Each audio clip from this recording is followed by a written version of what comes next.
enquanto não tem o retorno de vocês. Mas acredito que na hora das perguntas e das respostas, se Deus quiser, eu não sei se vai ter esse retorno de áudio ou se vai ser também por mensagem. O tema de hoje, na verdade, é um pouco diferente. Na verdade, diferente do que foi colocado até na página da Irmãs na Sunna, a mulher no Islã. Então, a gente vai abordar esse tema, se Deus quiser, a gente vai falar um pouquinho sobre a mulher no Islã. Então, aqui já estou vendo que as perguntas vão ser via mensagem, né? Então, na verdade, só vocês que vão estar ouvindo a minha voz e vendo a minha imagem. Então, eu vou ter que acompanhar aqui pela parte de mensagem em relação às perguntas, para que, se Deus quiser, eu possa estar respondendo para vocês.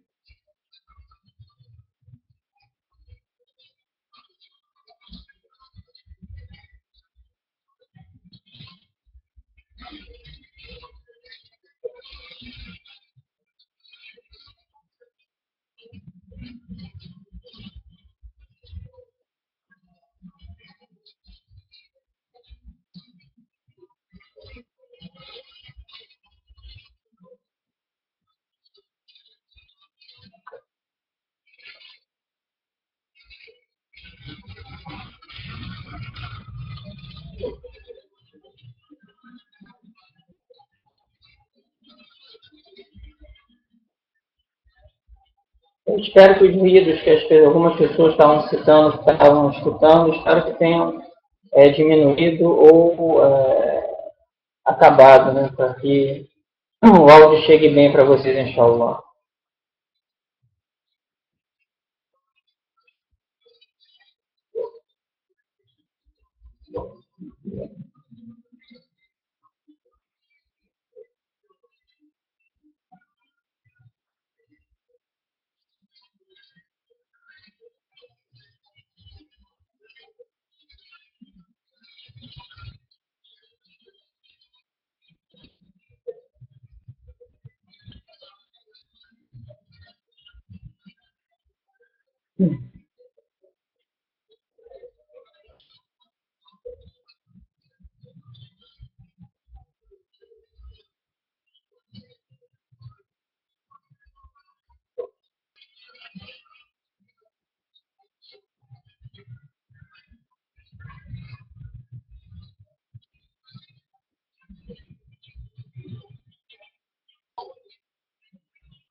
Alaikum salam.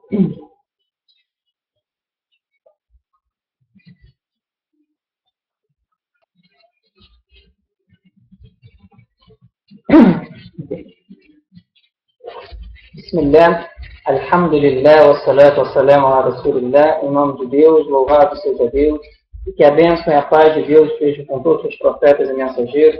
Assalamu alaikum, que a bênção e a paz de Deus esteja com todos vocês.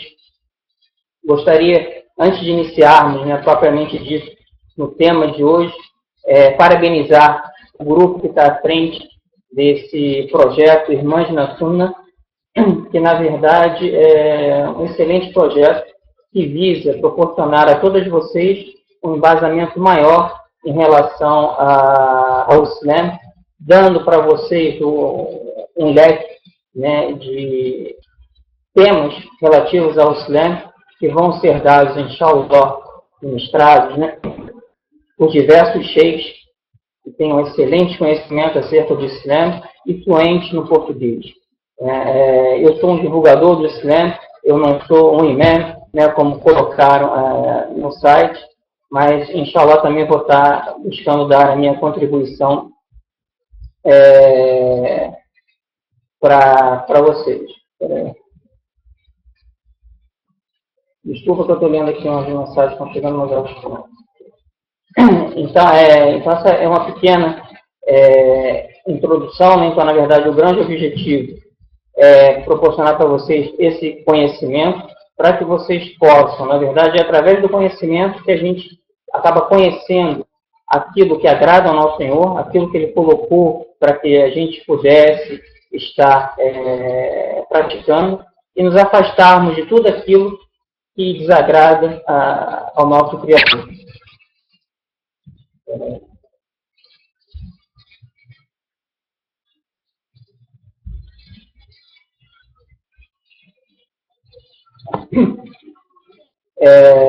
Desculpa essas minhas paradas, que como é uma novidade para mim também em relação ao site, como funciona, estou recebendo algumas mensagens, então estou parando para dar uma lida.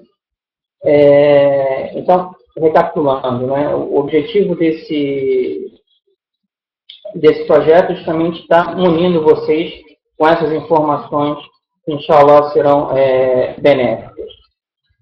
E o nosso tema de hoje, inshallah, e também parabenizar ou dar as boas-vindas para vocês em relação a estarem presentes, assistindo essas aulas, que esse empenho, na verdade, a busca do conhecimento é extremamente importante, é um dos grandes fundamentos do Islã, é você buscar a todo momento esse conhecimento. O tema de hoje, que nós vamos colocar, diferente também do que estava escrito no site, é a mulher no Islã.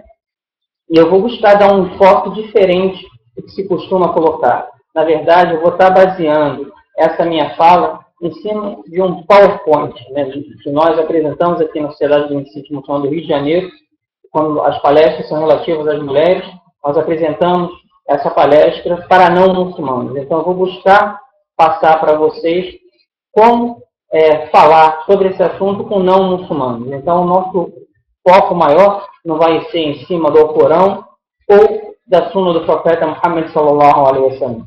Porque para uma pessoa que não é muçulmana, se você vai utilizar como argumento o Alcorão e a Sunna, ele pode simplesmente dizer: eu não acredito no Alcorão como um livro revelado por Deus, eu não acredito no profeta Muhammad como profeta ou mensageiro de Deus. Então, para ele, esse tipo de coisa não vai ter esse sucesso.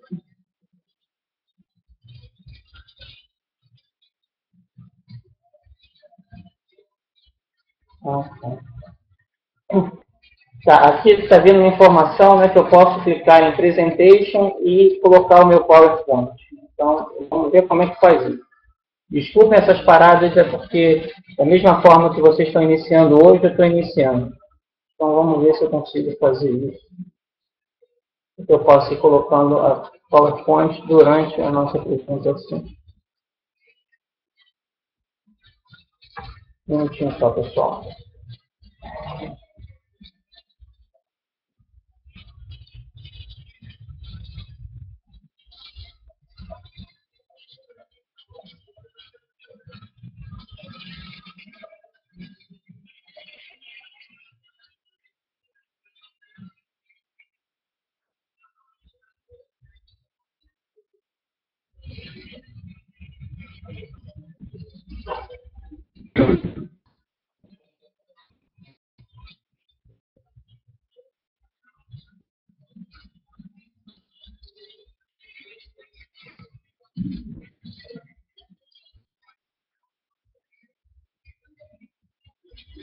O PowerPoint está carregando aqui. Eu acho que eu já consegui baixar. Aí vai ficar até melhor, que a gente vai poder estar falando e mostrando para vocês como é que a gente procede nessa apresentação. Então, nosso objetivo, como eu falei, é apresentar o Islã para não muçulmanos. Então, colocando argumentos que eles possam aceitar, que sejam aceitáveis para eles. Então, colocando fatos históricos, datas, pontos ligados à razão. Então, isso são pontos que a gente vai poder contra-argumentar de forma mais sustentável, digamos assim, em relação a ele, que só se invocasse ao Corão e Sunna. E inshallah, em alguns pontos, eu vou aprofundando mais como um gancho, né, um paralelo para vocês acerca de alguns pontos, um dado adicional, mas não como se fosse dado na palestra. Então, até a forma que eu vou colocar aqui essa palestra vai ser ao mesmo tempo que eu vou estar apresentando, eu vou estar dando alguns dados adicionais como ferramentas para que vocês possam estar utilizando nessas palestras, inshallah. Esse PowerPoint, ele pode ser disponibilizado, até já que solicitei para que fosse enviado para vocês por e-mail, para que vocês também no futuro possam utilizar nas suas mexitas, nos seus centros islâmicos, até dando palestras em cima e até acrescentando algo em cima do texto que foi colocado. Então, vamos tentar dar início, demorando um pouquinho para carregar esse PowerPoint, mas eu acredito que a gente possa ir iniciando a apresentação e depois eu vou clicando na parte relativa ao PowerPoint quando ele for abrir, inshallah. Então, o primeiro ponto que a gente deve abordar é fazer um comparativo em relação às civilizações anteriores ao Islã. Justamente para quê? Para saber como era a vida das mulheres antes do advento do Islã, ou durante os anos. Vai ter a visão real do que o Islã proporcionou para a mulher em relação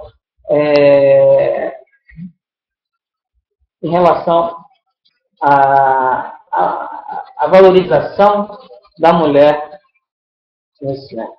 Começar falando sobre a Grécia, como era tratada a mulher, como era vista a mulher na Grécia. A Grécia, né, que foi o berço de grandes filósofos que até hoje são estudados, a mulher ela não tinha o direito a estudar, por exemplo. Então, aonde se cultivava, né, o raciocínio, o estudo, a mulher era privada desse tipo de busca de conhecimento, desse tipo de saber. Então, era algo exclusivo dos homens. Ela era proibida de herdar, então ela não podia herdar nenhum de bem, nem nada. Então, era vedado para ela herdar.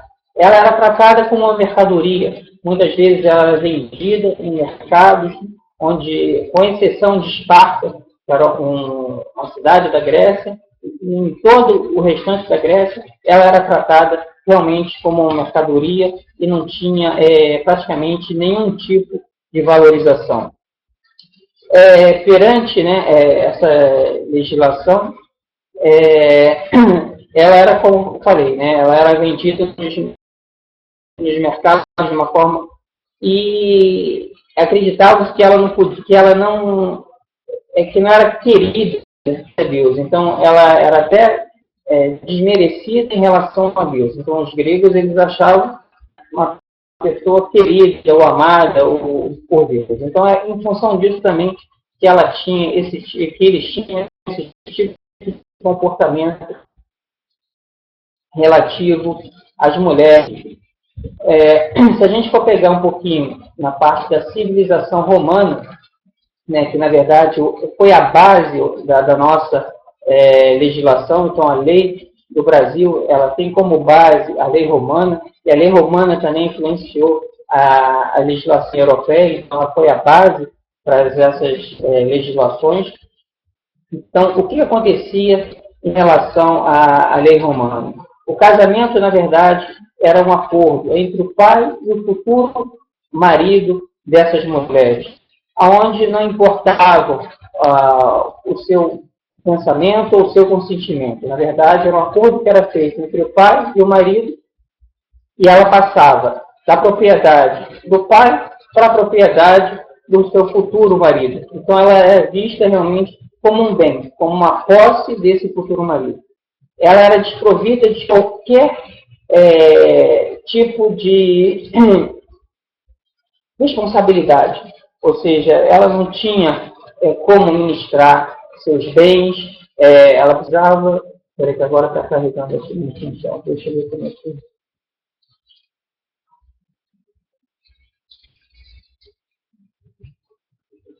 Download. Carregou, agora eu não sei como é que abre isso. Está vendo? Deixa eu clicar aqui para ver.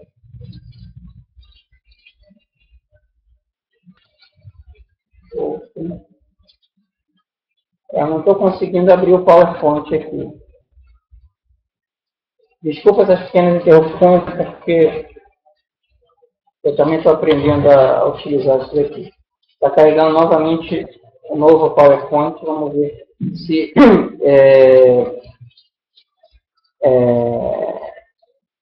ele abre. Então, recapitulando. Então, dentro da civilização romana, ela era vista como uma propriedade, ela não tinha poder nenhum de dispor dos seus bens.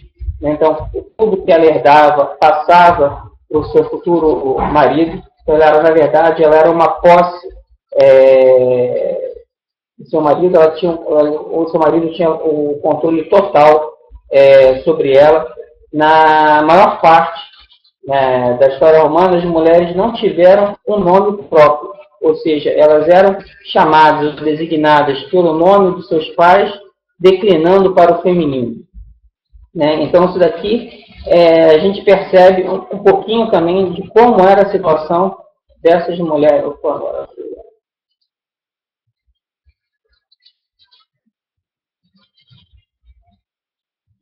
Abriu. Não sei se vocês estão podendo visualizar, mas para mim aqui já abriu o PowerPoint.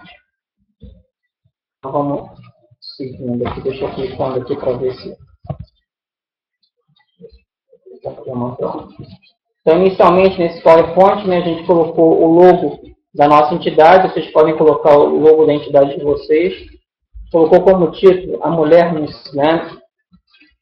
Então, a gente vem fazendo uma pequena apresentação, trazemos como objeto principal a desmitificação da mulher no Islã e a quebra de visões distorcidas e estereotipadas acerca da mulher muçulmana. Então, isso é o primeiro passo, ponto que a gente coloca para elas.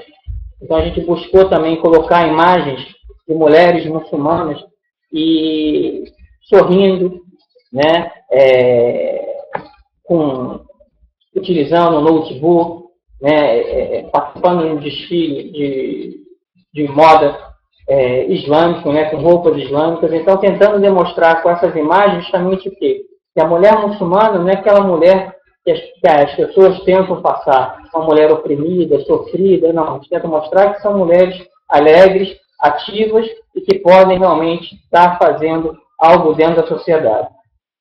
Aí o próximo PowerPoint é a condição da mulher nas demais sociedades. Então, é aquilo que eu comecei a falar com vocês.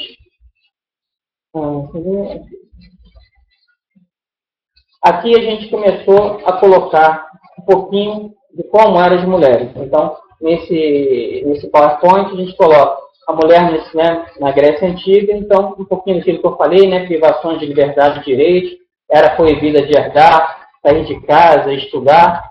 Perante a legislação em vigor, era tratada como objeto, pois era comprada e vendida em mercados específicos, exceção de Esparta. Então, a gente colocou alguns pontos, só para dar uma ideia para que a gente pudesse desenvolver um pouco esses temas. Aí depois a gente começou a falar sobre a civilização romana, Então, foi o código que influenciou o nosso código. Em Roma, o casamento era um acordo, como eu falei, entre o marido, o futuro marido e o pai da esposa. A afeição entre os cônjuges era uma condição não era uma condição indispensável, ou seja, não era necessário que houvesse algum tipo de atração afetiva ou pela religião da pessoa ou pelo caráter. Era simplesmente como se fosse um negócio. O pai fazendo com seu futuro, com o futuro marido dela, e a partir dali se constituía uma nova família, onde essa mulher ela praticamente não tinha valor nenhum perante essa pessoa. Era como se fosse meramente uma escrava para servir aos seus desejos, ao seu bel prazer. Então, era, na verdade, uma posse, uma propriedade desse futuro marido. Aí, eu citei também a questão das mulheres não terem seu nome próprio, designadas pelo nome do seu pai, declinado para o feminino. E aí eu também coloquei a fonte, né, que foi retirada, isso daqui da revista História Viva, né, para ser um dado a mais. Vamos estar seguindo. Agora a gente vai para um novo tópico, né, que é a mulher na Índia Antiga. Então, como é que era vista a mulher na Índia Antiga? Na verdade, também era menosprezada. E de acordo com o artigo 415 do Código de Manu, né, uma mulher dizia o seguinte, esse código: uma mulher está sob a guarda de seu pai durante a sua infância, sob a guarda de seu marido durante a juventude, sob a guarda de seus filhos durante sua velhice. Ela não deverá jamais conduzir-se à sua vontade. Ou seja, esse código ele deixa claro que a mulher ela deve sempre se submeter a algum homem. Ela não pode ter vontade própria, ela não pode ter um desejo, muito menos ela pode fazer, né, conduzir a sua vida da forma que ela achar apropriado. Então, na verdade, ela tem que sempre estar submissa ao homem. Se não for o pai, o marido, o seu filho. Mas ela deve sempre estar submissa. Então, é dessa forma que era regida, através do Código de Manu, a mulher dentro da Índia Antiga. Um outro detalhe que acontecia em relação a esse código é que quando os maridos, né, dessas mulheres vinham a falecer, elas teriam que fazer praticamente duas opções, né? Ou passarem a ser escravas ou servas, né, do parente mais próximo, do seu cunhado, na maioria das vezes, ou praticar o sutê, que era uma autoimolação, ou seja, ela era cremada junto. Então, quando o marido falecia, se ela não aceitasse se sujeitar a ser uma escrava para o seu cunhado, que geralmente acontecia, ela morria junto com o seu marido. Então, a gente vê a situação degradante que viviam as mulheres nesse período.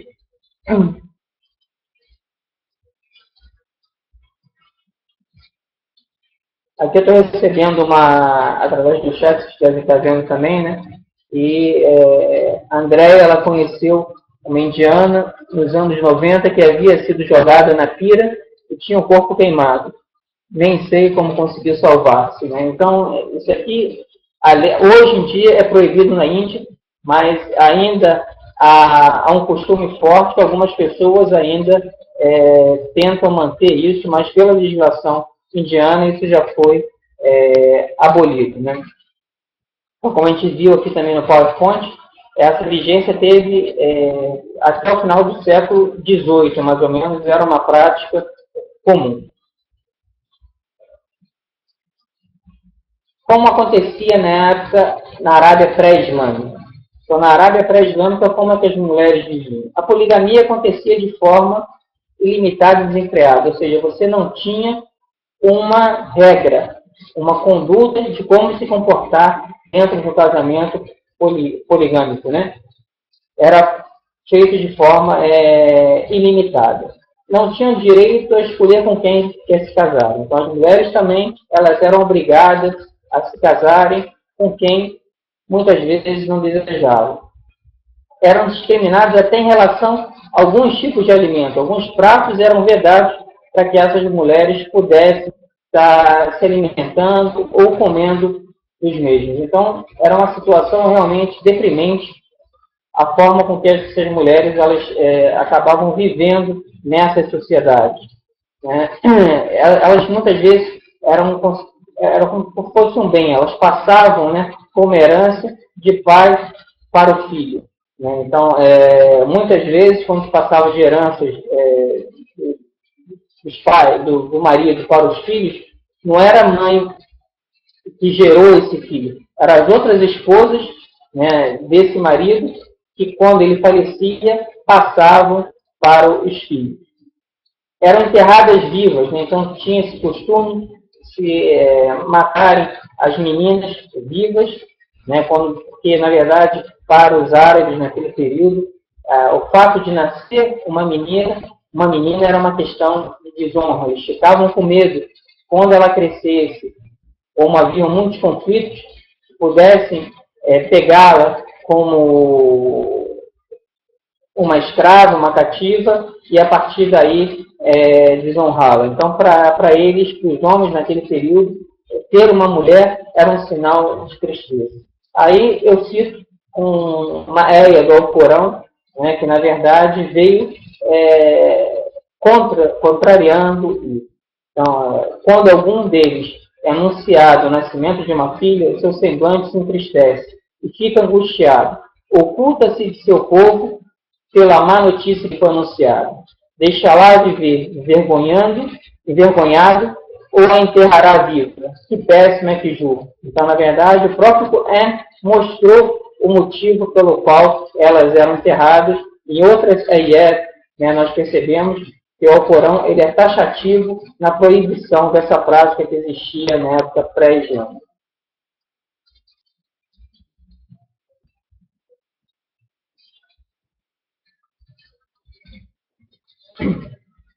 Eu estou vendo aqui, desculpa, como eu falei para vocês, isso aqui é uma novidade para mim, eu estou ministrando a aula e não estou acompanhando muito a questão do chat aqui. De vez em quando meu olho bate aqui, eu vejo algumas mensagens.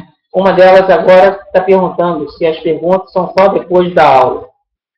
Eu acredito que seria melhor, mas eu não sei, se as irmãs preferirem irem interrompendo, porque como eu estou dando a aula, eu não consigo a todo momento olhando para o chat, porque eu acabo me distraindo, eu não tenho essa facilidade ainda, pelo menos como é uma novidade, então acho que seria melhor para depois da aula. Só queria fazer um pequeno comentário aqui também, e colocar aqui, deixa para depois da aula, Sheik. Eu não sou Sheik, por favor, eu sou um divulgador, e ainda falta muito para ser um chefe nesse sentido. Então, a gente deixa para depois da aula, então eu vou tentando aqui mostrar os pontos, inshallah. Na Idade Média, né? Então, sim, outro período em que as mulheres também tiveram um tratamento que não foi muito adequado.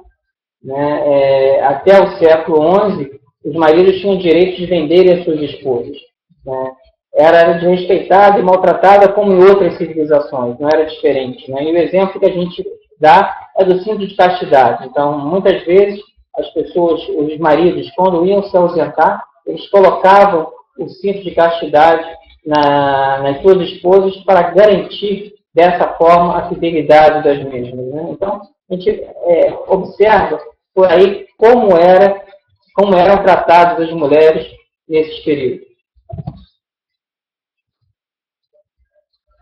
Então, antes da gente entrar nesse outro tópico aqui, que é o Islã em relação à mulher. Recapitulando tudo que a gente disse até agora, nós podemos perceber o quê? Que nessas sociedades anteriores ao Islã, ou até que vieram depois, mas eram sociedades não muçulmanas, as mulheres eram desprovidas de praticamente qualquer tipo de valorização do direito. Elas não tinham direito de estudar, de herdar, de gerir seus próprios bens, elas eram consideradas pessoas amaldiçoadas, elas eram vistas como pessoas que não tinham o agrado, né, de Deus, então eram pessoas humilhadas a todo momento, eram pessoas que serviam mais como uma serva do que uma mulher valorizada ou respeitada. Até a relação em a própria família, pais, filhos, esposa. Então nós percebemos que elas tinham uma vida muito sacrificada, e até a ponto de serem imoladas juntos com seus maridos na Índia, né, quando o mesmo era falecido. Então era uma situação realmente degradante em que viviam as mulheres. Aí veio a mensagem do Islã. E aqui é o grande contraponto que a gente faz quando está fazendo essa apresentação. Primeiro a gente mostra como viviam e o que o Islã proporcionou para elas. Porque, na verdade, o que as pessoas geralmente colocam é que o Islã ele veio denegrindo a mulher, ou seja, ele veio trazendo todo tipo de humilhação, todo tipo de atraso. E isso foi o Islã que fez. E, na verdade, elas viviam numa situação muito melhor. A gente vai mostrar, que a gente tenta mostrar para essas pessoas justamente o contrário. Elas viviam numa situação muito difícil, e o Islã que, na verdade, mudou a situação dessas mulheres. O Islã que trouxe para elas a valorização. Então, quando você começa a colocar esse contraste, as pessoas param para analisar, falam, é assim mesmo? Né? Então, eles começam a raciocinar em cima daquilo que a gente está colocando. Então, a gente vai começar agora a trabalhar um pouco esse ponto. Então, a primeira coisa, o primeiro tópico que a gente coloca é que, diferentemente da visão judaico-cristã, o Islã ele inocentou a mulher de ser culpada do pecado original. O Alcorão, né, se a gente pegar algumas ayat do Alcorão, nós iremos perceber que o Alcorão ele tem o singular, o dual e o plural. O plural é a partir de 3 pessoas. Todas as ayat que falam desse episódio, de Adão e Eva, estão no dual. Então, eu posso citar para vocês algumas aqui. Na Surata 2, Eia 36, todavia Satã os seduziu, fazendo que saíssem do estado de felicidade em que se encontravam. Então, os seduziu. Na Surata 7, Eia 20, então Satã lhes cochichou. Então, sempre ambos. Na Surata 20, Eia 121, e ambos comeram os frutos da árvore. Então, sempre mencionando os dois. Na Eia 7, 23, disseram, ó Senhor nosso, nós mesmos nos condenamos, e se não nos perdoares e te apiedares de nós, seremos desventurados. Então, na hora do perdão, ambos se arrependeram. Então, há uma grande diferença da forma com que o Corão coloca a situação, né, da desobediência de Adão e Eva e a forma com que é colocado nos textos, né, da Torá, ou seja, do Velho Testamento e do Novo Testamento, onde a culpa praticamente recai toda ela em cima de Eva. Né? Aqui eu coloquei, por ser uma questão de apresentação numa faculdade, então se eu colocasse o texto inteiro ia ficar muito cansativo. Então a gente só cita o capítulo, o número, as pessoas que tiverem curiosidade, depois elas podem buscar. Mas para vocês aqui, como a gente está numa aula, eu vou citar para vocês um pouquinho do que quer dizer esses capítulos. Né? Então, em Gênesis, no capítulo 3, versículo 12, diz o seguinte: o homem respondeu, a mulher que me deste por companheira deu-me o fruto e eu o comi. Então, aqui, na verdade, Adão está responsabilizando Eva por esse fato. Em Gênesis 3,17, diz o seguinte: Javé, Deus disse para o homem, já que você deu ouvidos a sua mulher e comeu da árvore cujo fruto eu lhe tinha proibido comer, maldita seja a terra por sua causa. Então, aqui, Deus mesmo está culpando Eva por esse episódio. Em 2 Coríntios 11, 13, 11:3, na verdade, diz o seguinte: receio, porém, que assim como a serpente, com a sua astúcia, seduziu Eva.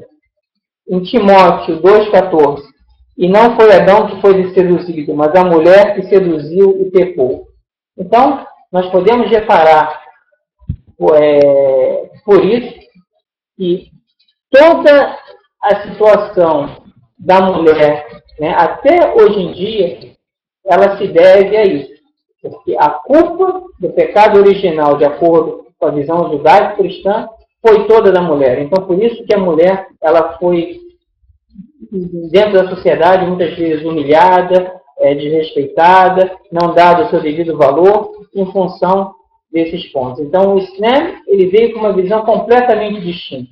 Ele veio inocentando a mulher disso. Na verdade, os dois cederam ao sussurro de Satanás e os dois cometeram a desobediência e os dois, ao perceberem que tinham feito, se arrependeram pedindo e suplicando perdão a Deus. Então, essa é a primeira diferença que existe.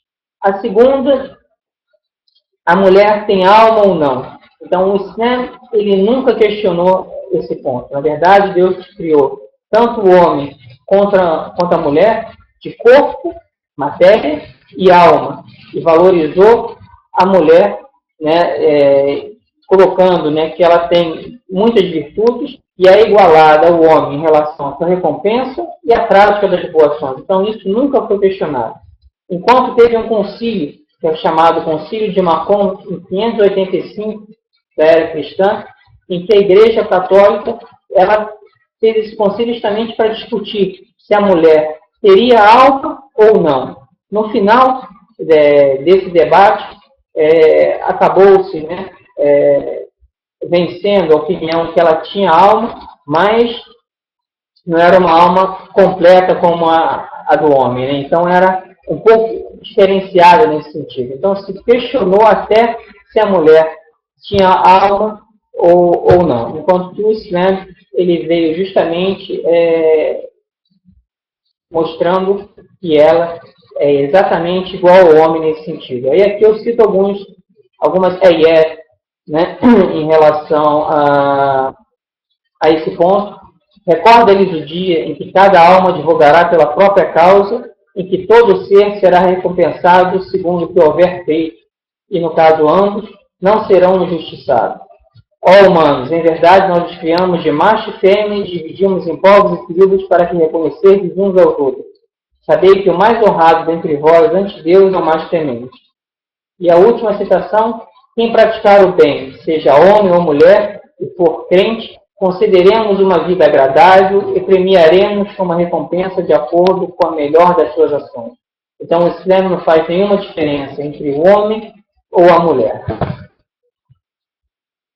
O direito à vida, esse é um outro aspecto extremamente importante, é aquilo que nós comentamos no início.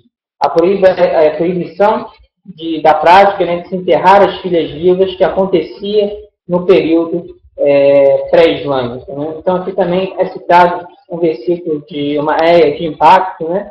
Quem matar uma pessoa sem que esta tenha cometido homicídio ou semeado corrupção na terra será considerado como se tivesse assassinado toda a humanidade. E quem a salvar será considerado como se tivesse salvo toda a humanidade. A partir dessa ideia, a gente demonstra o valor que tem a vida para o Islã. A vida é extremamente valorizada. E a gente buscou colocar também uma foto mostrando o quê? Uma médica com hijab. Porque muitas vezes as pessoas imaginam que a mulher ela não pode trabalhar, ela não tem nenhum tipo de atividade, ela fica reclusa dentro de casa. Então essas imagens também elas foram colocadas de forma proposital justamente para instigar as pessoas a perceber. A mulher muçulmana é uma mulher como qualquer outra mulher, que pode, lógico, dentro dos padrões islâmicos em relação à conduta, ao caráter, aquele negócio todo, mas mostrando que ela pode desempenhar as mesmas funções que outra mulher também pode desempenhar. Então ela é ativa dentro de uma sociedade, ao contrário do que tentam colocar. Agora. Um outro aspecto que nós colocamos também, que é muito importante, a obrigação da busca do conhecimento. Na verdade, é o que vocês estão fazendo agora, buscar o conhecimento.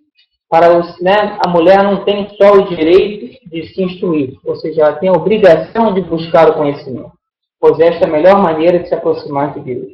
Então, na verdade, aqui dizem que nas propagandas, né, relativas ao governo, fala que é um direito do homem a educação. No Islã não é um direito, é uma obrigação. E aqui a gente começa a colocar alguns dados históricos que fazem as pessoas justamente refletirem. Né?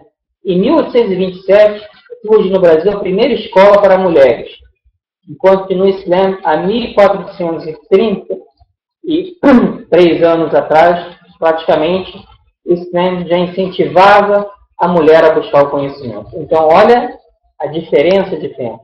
Em 1879, o Brasil abre as portas do ensino superior para as mulheres. Em 1890, Portugal regulamenta a lei de 9 de agosto de 1888, que autorizava o governo a criar escolas femininas de ensino secundário. Em Portugal, na Europa, somente em 1890. Né? Aí eu cito alguns ayat e um hadith do profeta Muhammad sallallahu alaihi wasallam.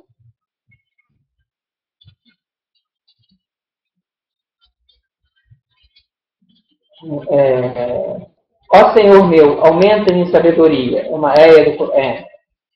Diz, poderão acaso equiparar-se os sábios com os ignorantes? Então, aqui também Deus faz essa distinção. E um dito do profeta Muhammad sallallahu alaihi wasallam: uma hora de meditação nas obras do Criador é melhor do que 70 anos de oração voluntária. Então, demonstrando que se você buscar o conhecimento, é muito mais importante até do que você, sem conhecimento, ficar somente adorando a Deus, fazendo orações. Então, na verdade, quando você busca o conhecimento, você tem o conhecimento.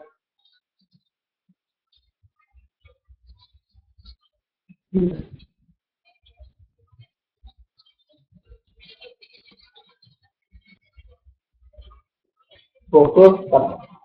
Eu vi uma mensagem que eu tinha caído, mas parece que eu já voltei. Então, a importância que tem você buscar o conhecimento, que através do conhecimento você vai agir de acordo com o que agrada ao nosso Criador. E a busca do conhecimento por parte da mulher ainda tem uma importância muito maior, que a mulher, ela acaba tendo maior tempo, né, com os filhos, e ela acaba sendo a grande fonte de educação dessas crianças. E quando você tem uma mulher instruída, não só em termos de ensinamento religioso, mas de uma visão geral, né, de outros conhecimentos, você tem uma pessoa que vai preparar muito melhor a próxima geração. Então, esses filhos, eles serão educados dentro de uma verdadeira escola. Uma pessoa temente a Deus, que busca agradar ao seu Criador e vai transmitir isso de uma forma muito mais forte, né, para os seus filhos, para que eles também possam reproduzir isso. Então, quando você tem uma mãe, uma mulher com conhecimento, isso propicia, né, que as próximas gerações, se Deus quiser, virão muito mais apegadas ao Islã e serão muito mais benéficas para a sociedade. Então, é importantíssimo que a mulher realmente busque conhecimento. Um outro detalhe que é muito importante, já nesse ponto também, é que, na minha opinião, a melhor forma de se fazer divulgação é através da nossa conduta e do nosso comportamento. E a nossa conduta e o nosso comportamento só vão ser coerentes com a mensagem a partir do momento que nós a conhecemos. Então, é extremamente importante, principalmente para vocês, irmãos, que muitas vezes utilizam o hijab e são muito mais observados do que nós, homens. Então, quando vocês têm uma postura, uma conduta correta e coerente com o Islã, vocês vão se destacar no meio da sociedade, vocês vão ser valorizados e vão atrair a atenção das pessoas até para buscar entender o porquê desse comportamento, buscar entender o que é o Islã. Então, na verdade, vocês têm a possibilidade de uma recompensa enorme em estarem fazendo isso. Então, é importantíssimo que vocês valorizem e busquem esse conhecimento de maneira bem fervorosa, porque a busca do conhecimento é um caminho que não é fácil. Ele exige empenho, exige dedicação, e a gente deve sempre estar fazendo esse nosso jihad, esse nosso empenho nesse sentido. Então, na verdade, aí a gente buscou colocar, né, fotos que demonstrassem, né, mulheres muçulmanas estudando, mulheres muçulmanas se formando, porque as pessoas, muitas vezes, elas têm essa visão que a mulher, ela muçulmana, ela não estuda, ela não cursa uma universidade, então, que ela vive em casa. Então, quando você coloca essas fotos, você vai quebrando um pouco desse estereótipo também. Famílias, né, muçulmanas, então, mostrando marido e uma esposa e a sua família, então, ela casada já, buscando conhecimento, estudando numa universidade, se graduando, se formando, né? Uma mulher muçulmana ativa dentro de uma sala de aula, levantando o dedo para questionar. E então a gente buscou colocar essas fotos que elas trazem uma mensagem muito mais forte até do que uma fala ou algo do gênero. Na verdade, eu me perdi um pouco em relação ao tempo. Eu não sei se eu já estourei os 40 minutos, até gostaria que quem estivesse moderando aqui me informasse para que eu pudesse, se já estourou os 40 minutos, de repente a gente abrir para as perguntas e a gente ir complementando isso aos poucos.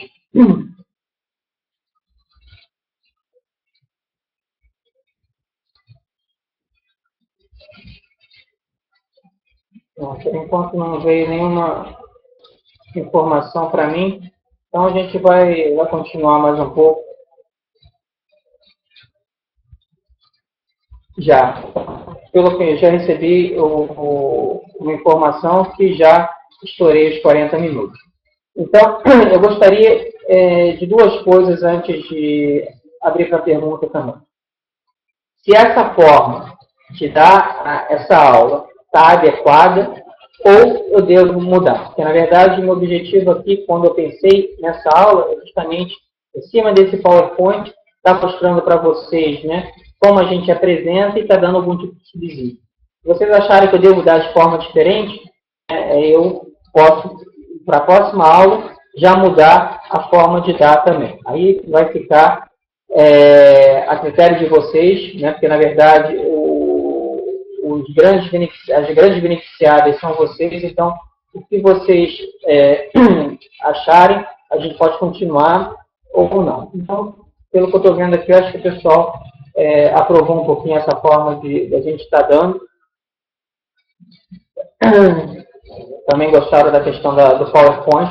Então, a gente segue, se Deus quiser, na próxima aula, a partir desse ponto, né? Igualdade nos direitos. Aí, a gente vai seguindo e dando mais informações nesse sentido. Então, a gente pode abrir agora para as perguntas, né? Vocês fiquem à vontade para fazer as perguntas que vocês desejarem. Bom.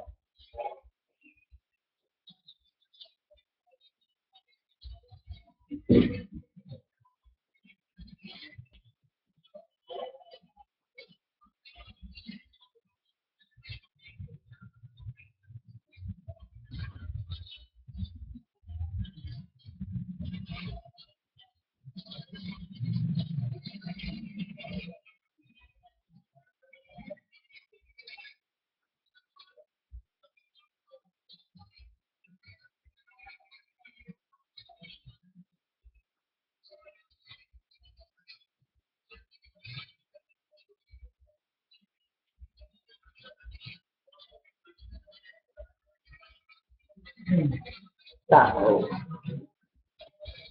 A Mira, né?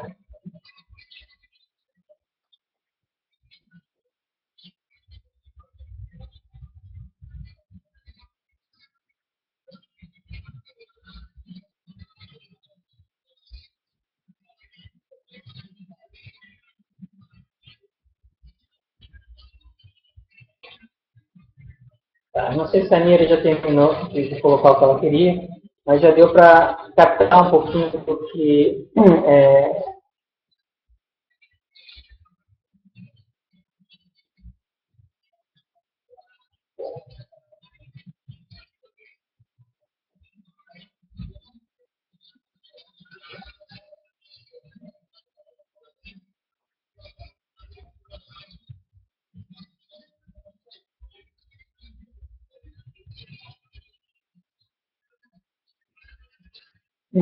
Tá.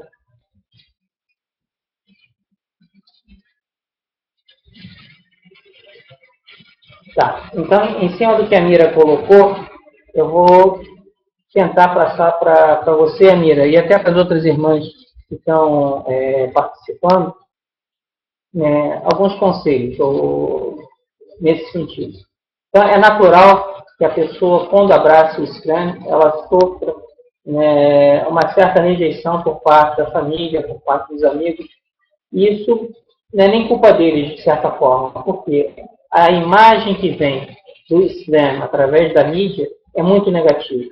Então, na verdade, as pessoas gostam de você, né? Têm um amor por você, seus familiares. Então, quando eles percebem que você adentrou numa religião e eles só escutam coisas ruins, com certeza eles vão ficar preocupados. Com certeza eles vão ter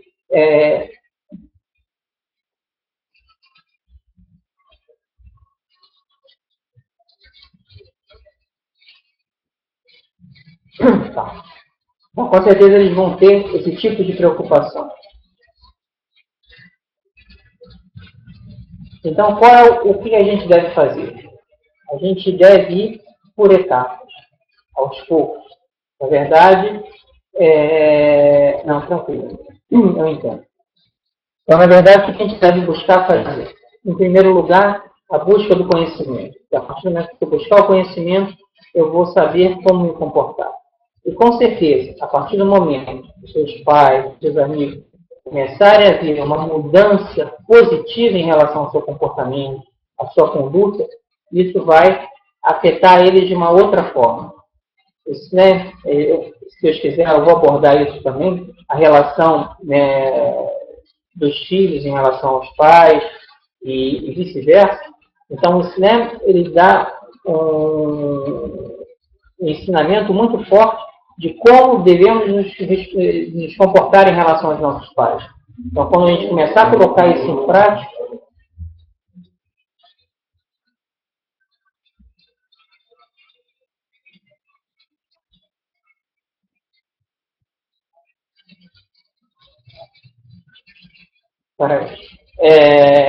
então, na verdade, é com a mudança de atitude aos poucos que a gente começa a alterar essa visão. Eu falo até porque a experiência aqui na Mesquita do Rio de Janeiro, né, de muitas irmãs que entraram no cinema, a princípio os pais imaginavam que era fogo de palha, que era uma coisa que ia passar, a partir do momento que elas começavam a demonstrar que não era, que era algo realmente, uma decisão coerente por parte delas, elas começaram a ter uma atitude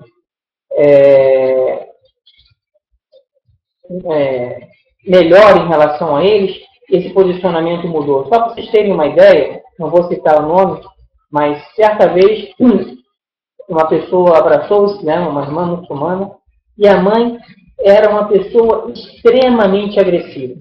Ela não gostava do Islã, ela praticamente odiava o Islã, ela demonstrava isso claramente, o ódio que ela nutria pelo Islã. E essa pessoa sofreu muito na mão da mãe dela. Mas em nenhum momento ela deixou de praticar o Islã. E ela foi mudando o seu comportamento. Depois de uns anos, para minha surpresa, a mãe dessa irmã muçulmana veio se tornar muçulmana. Se você perguntasse para mim, você algum dia imaginaria ela se tornando muçulmana? Eu diria para você que não.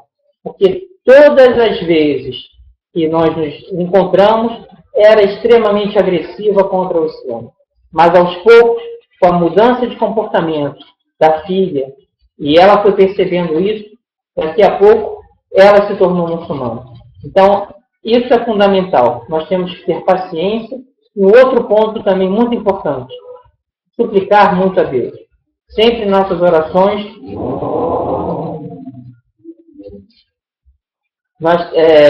então, nós temos que, nas nossas orações, sempre suplicar muito a Deus para quê? Para que possa nos dar paciência, força, sabedoria em relação ao trato com essas situações e que abra o coração dos nossos pais nesse sentido. Então, nós, como uma irmã colocou, uma dando força para a outra. As irmãs devem, sim, se auxiliar, trocar experiências, porque, na verdade, muitas já passaram por esse tipo de situação e enfrentaram de uma determinada maneira, outras de outra. Então, você vai pegando um pouco da experiência delas e tentando também colocar para você. E o que depender da gente também, que a gente puder estar te auxiliando nesse sentido, nós poderemos também estar dando esse suporte. Depois, o pessoal da Irmãs, que administram a Irmãs na Súmula poderão disponibilizar o meu e-mail também para vocês, caso vocês, em off, quiserem fazer algumas perguntas ou alguma coisa, eu me coloco à disposição também para poder estar auxiliando vocês. Se eu não souber, eu vou buscar auxílio dos sheikhs, para que a gente possa, na verdade, estar trabalhando junto nesse sentido. Mas nunca perdendo a fé e nunca perdendo essa vontade de seguir o Islã. Espero ter podido auxiliar de alguma maneira.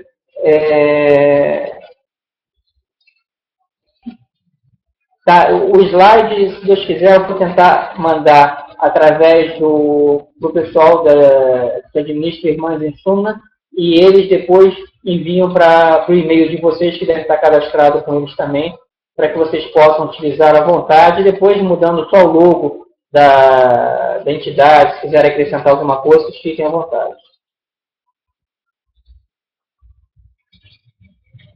Mais alguma pergunta?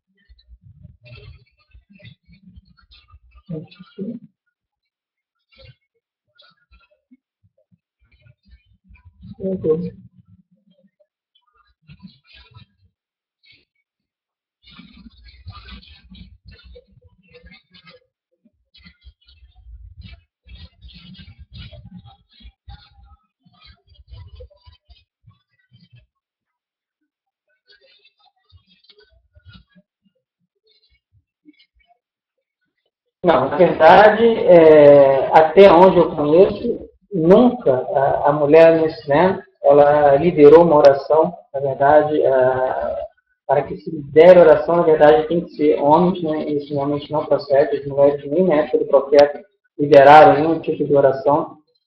Isso, na verdade, tem até alguns porquês, alguns fundamentos.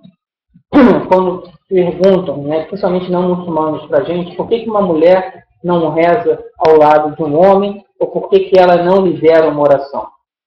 Na verdade, vocês mesmos, ao utilizarem um hijab, ao utilizarem uma roupa, né, que vai resguardar o corpo de vocês, se vocês estivessem à frente, né, liderando uma oração, com homens rezando atrás de vocês, quando vocês fossem fazer a inclinação ou a própria prostração, vocês não se sentiriam bem sabendo que tem homens atrás observando. E muitas vezes nas mesquitas, as pessoas não chegam ao mesmo tempo. Existem pessoas que chegam atrasadas na mesquita, vão entrar na fila. Eles poderiam observar vocês, né, nessas posições de inclinação e de prostração.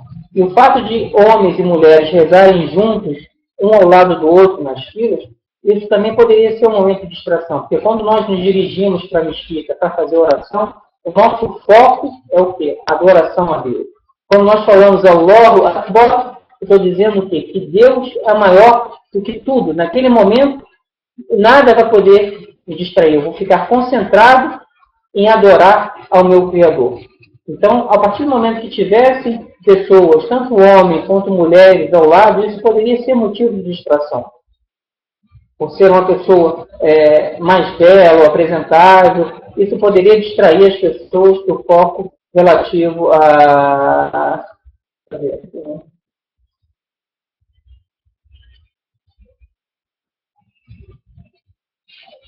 Estão aparecendo. Sumiu as perguntas relativas a que estavam aqui no. Agora acho que está voltando. Então, na verdade, esse é o ponto principal. Então, primeiro, a obediência ao Allah, né? A Deus Altíssimo, o profeta Muhammad sallallahu alaihi wasallam. Então, na verdade, as mulheres nunca lideraram as orações. E o fato de rezarem juntos também é vedado, é proibido. E como argumento, até para não muçulmanos, como para muçulmanos, principalmente para não muçulmanos, que são coisas lógicas, se pode colocar isso. Que, na verdade, o fato de uma mulher rezar na frente de um homem, isso traria constrangimento para ela não se concentraria direito em relação àquela oração, imaginando que um homem poderia estar pegando ela numa posição desconfortável em relação a ela. Deixa eu ver se eu... Espera que está correndo aqui, não sei se eu perdi alguma pergunta. Espera aí, pessoal.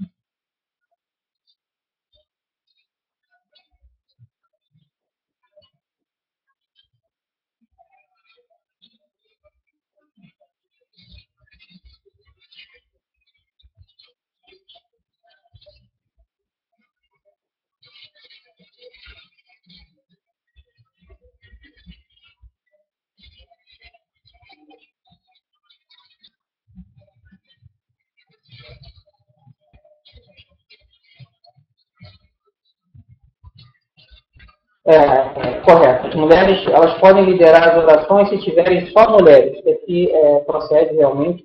Então, no caso de terem mulheres para que se ganhe a recompensa da oração em jamá, ou seja, da oração em conjunto, então uma mulher que tenha mais conhecimento dentre as mulheres presentes, ela pode realmente liderar uma oração, mas só no caso de mulheres.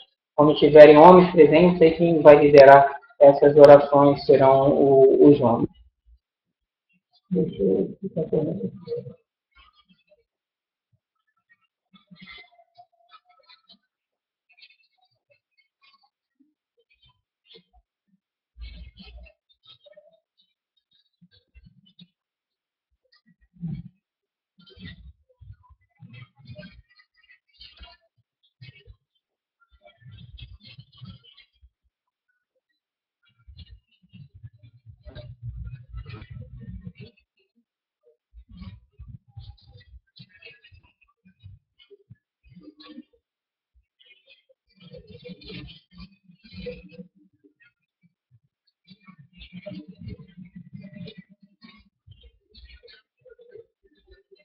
Tá, então vamos por partes. Tem duas perguntas.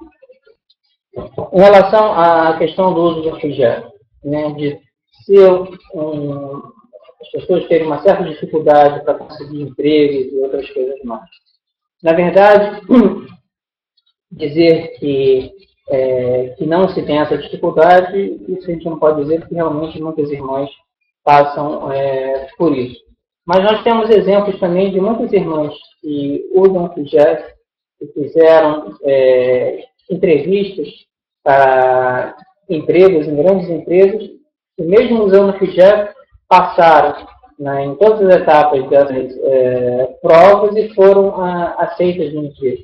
Então, na verdade, existe até um dito do profeta Muhammad sallallahu alaihi wasallam, que a benção, a paz de Deus esteja sobre ele, né, que eu não me recordo o texto exato, mas a ideia em si é que pode se juntar os genes humanos para te prejudicar em algo que Deus não escreveu para você, eles não vão conseguir. E pode se juntar os genes humanos para te beneficiar em algo que Deus não escreveu para vocês, que eles não vão conseguir. Então, na verdade, nós temos que entregar as nossas ações para Deus. Sempre que formos fazer algo, é importante fazermos a tarefa istikhara, ou seja, a oração do aconselhamento, né? Então, se vocês tiverem até aquele livrinho, Proteção do Muçulmano, lá tem um du'a. Então, se vocês forem buscar um emprego, façam essa oração. Se vocês forem alugar um imóvel, comprar um imóvel, o que for, façam sempre essa oração, porque nessa oração, e através dessa súplica, vocês estão colocando na mão de Deus. Então, se for melhor para vocês, acontecerá. Então, a gente também não deve ficar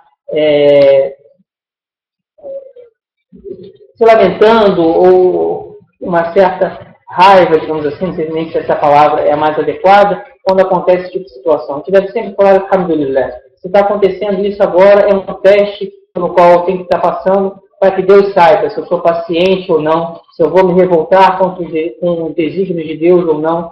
Por vezes nós passamos por determinadas situações e Deus facilita para nós uma outra oportunidade, uma outra situação. Então a gente nunca deve desanimar pelo fato de colocar o hijab, porque muitas vezes o Shaitão, ou seja, o Satanás, ele procura trabalhar nesse sentido.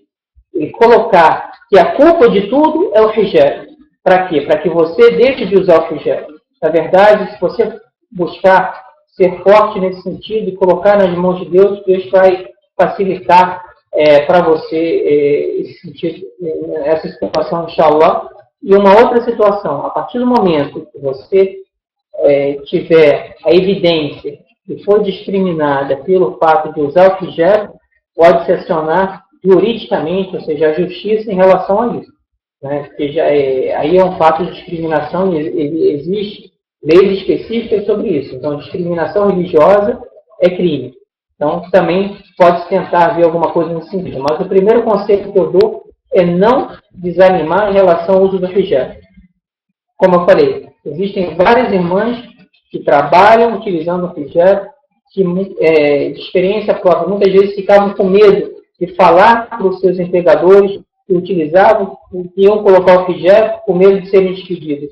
e ao terem a coragem de perguntarem para os seus empregadores, não tiveram nenhum tipo de objeção e hoje utilizam. Não se desanime em relação a isso.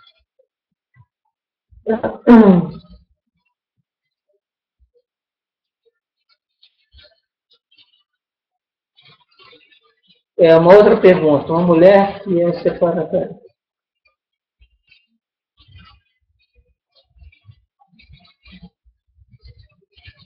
Aqui uma pergunta. Uma mulher que é separada e que tem um filho, depois de se converter, pode...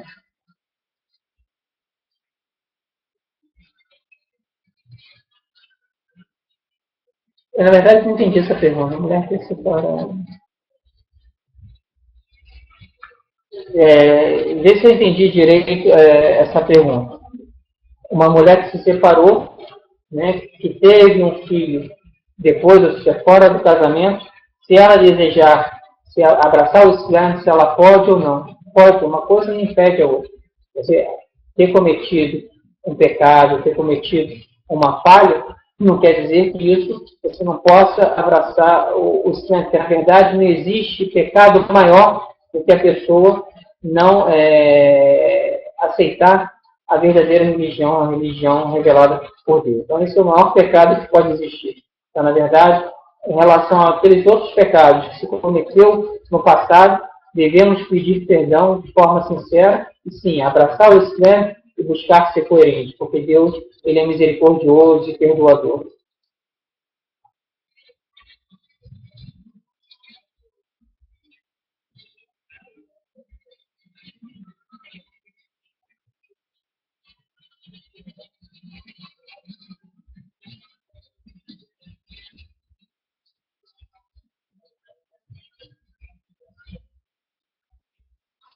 Salve, Manu, eu estou vendo aqui que você mora na Barra da Tijuca, aqui no Rio de Janeiro. Se for no Rio de Janeiro, se você frequenta a nossa mesquita, depois entra em contato. Se não frequenta, de qualquer maneira, entre em contato até para poder frequentar e ter o apoio das irmãs aqui, que são bem ativas no cinema, na família.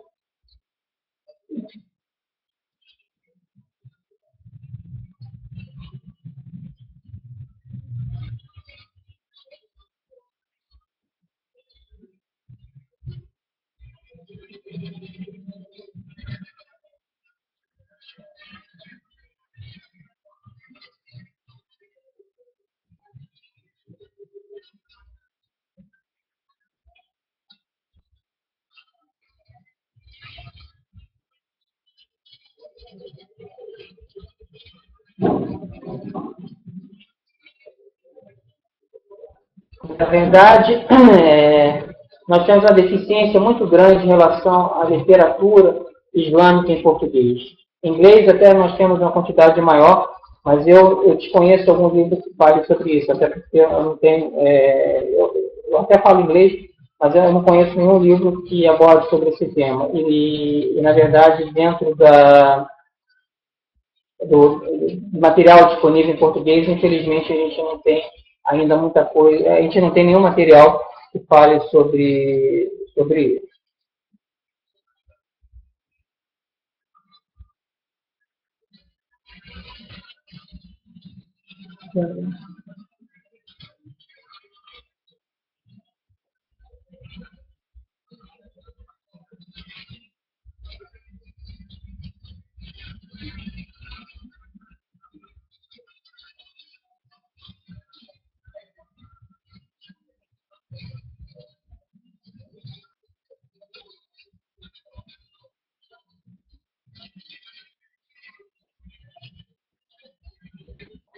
Se, as pessoas que estão falando, né, em relação à mesquita, se for em relação à mesquita do Rio de Janeiro,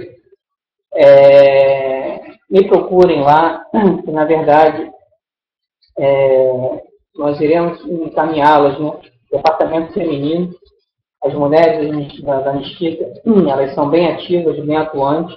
Espero que possam, de repente, ter alguma falha, algum erro de comunicação, alguma coisa que pode ter acontecido, mas não é normal isso acontecer aqui no Mesquita do Rio de Janeiro. E caso não tenha sido, né,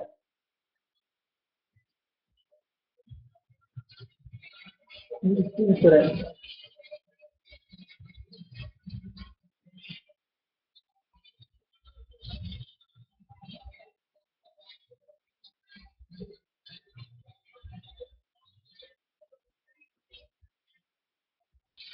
Isso. Aqui está sendo colocado, né, que nós temos aulas às 4 horas. Elas iniciaram novamente agora. Elas estão sendo muito boas. Né? Tem aula da biografia do profeta Muhammad sallallahu alaihi wasallam. Então, a gente está iniciando desde a parte da Tahara, né, higienização, a ablução. Então, é interessante que você vá, e até para poder confraternizar com as outras irmãs, inshallah.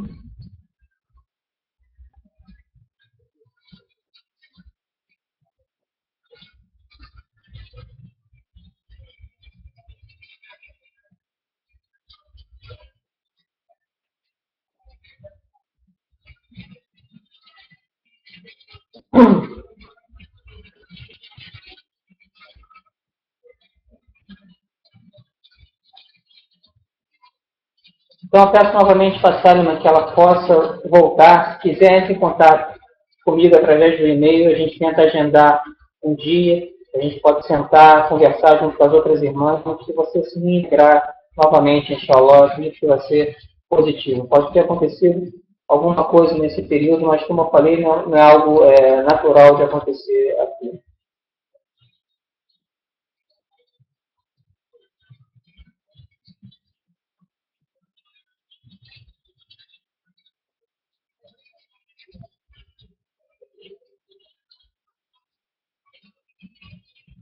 Eu acredito que não deixei de...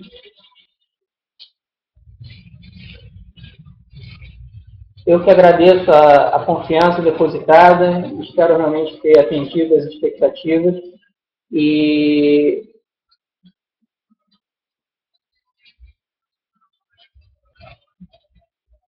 inshallah, se vocês realmente acharam que essa forma de dar essa didática está boa, eu vou então seguir ela. Inshallah, depois a gente vai acrescentando alguns outros pontos. A gente está indo um pouquinho aprendizado também com esse sistema de chat. É a primeira vez que eu dou aula dessa forma, mas inshallah vai ser benéfico para todo mundo. Eu que agradeço mais uma vez a presença de todos vocês. Espero que possamos ter cada vez mais irmãs engajadas, né, na busca do conhecimento e somente atendendo às outras aulas, né, que serão ministradas pelos sheikhs, né, para que realmente possamos ter a coerência, a conduta que o Islã pede. Porque, na verdade, hoje nós temos uma quantidade muito grande de muçulmanos no mundo, a religião que mais cresce, mas, infelizmente, são poucos aqueles que buscam realmente ser coerentes com a mensagem. E é essa a grande diferença. Quando tivermos pessoas que realmente aplicam o Islã da forma correta, com a visão correta, nós realmente teremos uma sociedade muito melhor para o nosso convívio. Muito obrigado a todos pela paciência, né, e pelo empenho aí na busca do conhecimento. Assalamu alaikum.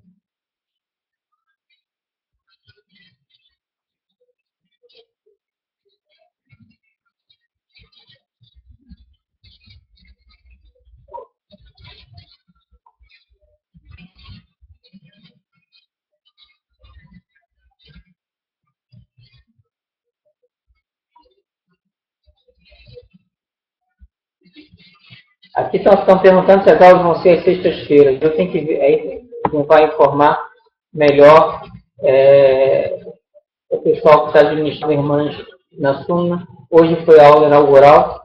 Eu não sei se eu vou ficar todas as sextas-feiras ou vai ter algum tipo de variação. Provavelmente elas, responsáveis pela administração do site, vão estar informando a todos vocês, inshallah.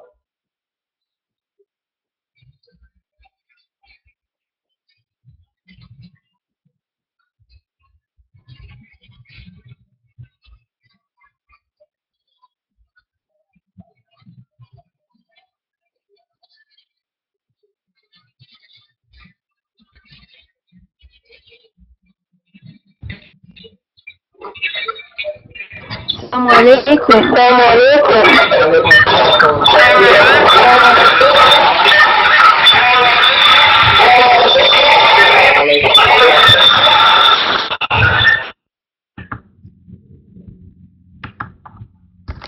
Tá bom agora?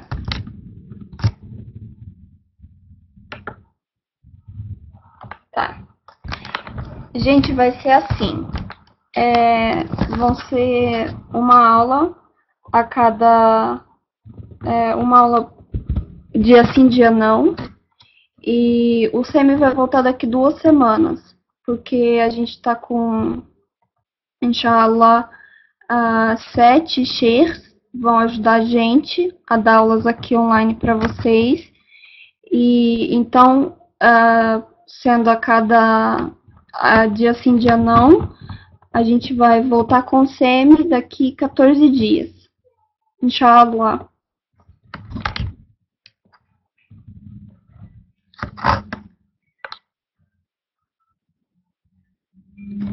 E inshallah, a próxima aula é... Tá. Ô, Semi, você ainda tá aí? Coloca no chat o teu e-mail, por favor.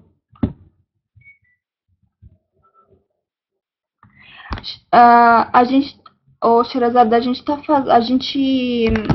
tá confirmando ainda com os chefs.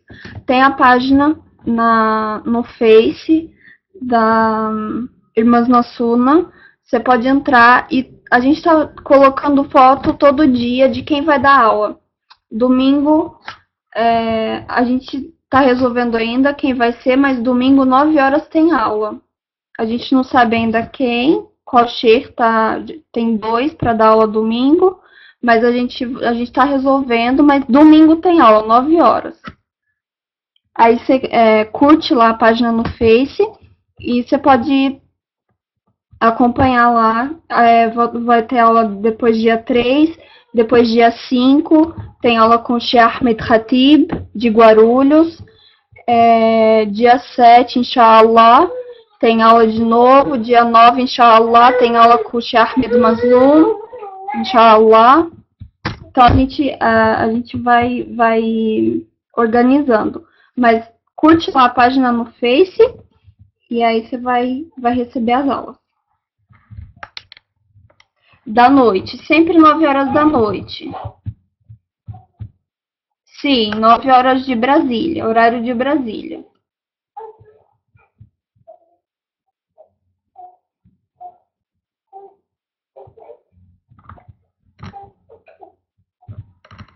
Mais alguma pergunta, gente?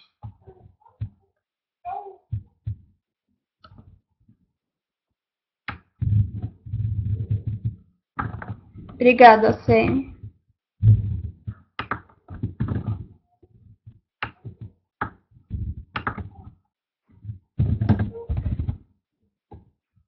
Vai sim, a gente vai fazer, por exemplo, hoje a gente teve aula do SEMI, amanhã a gente vai já fazer o reprise da aula do SEMI de manhã, às 9h30 da manhã, depois às 3h30 da tarde, depois às 9 da noite de novo. Aí da aula de domingo a gente vai fazer o reprise na segunda-feira.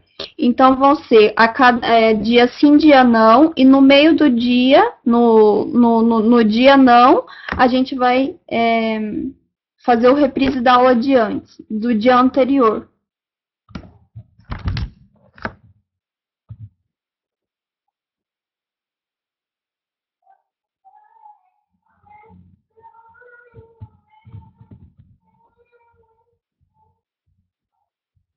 Sim, 3h30 da tarde.